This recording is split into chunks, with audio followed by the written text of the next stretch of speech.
Hi, I'm telling you guys about how cool 6 Month Smiles is. And they're pretty cool because I just got them on in July and it's only been 3 months and I'm almost done.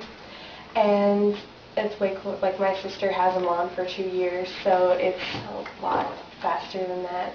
And it's Dr. Anderson suggested that this would be good for me because my teeth weren't that bad and it was fast, and all the people from your dental were really nice, and it doesn't take very long for checkups and stuff. And I just think it's a really cool thing. And Katie, how's the process been for you so far? It's been really easy. Like, the whole process, like, I've only been sore like the first week, and then other than that, it's just pretty easy going. You don't really notice them after a while. Would you recommend Premier Dental Care to your friends and family for any treatment they may need?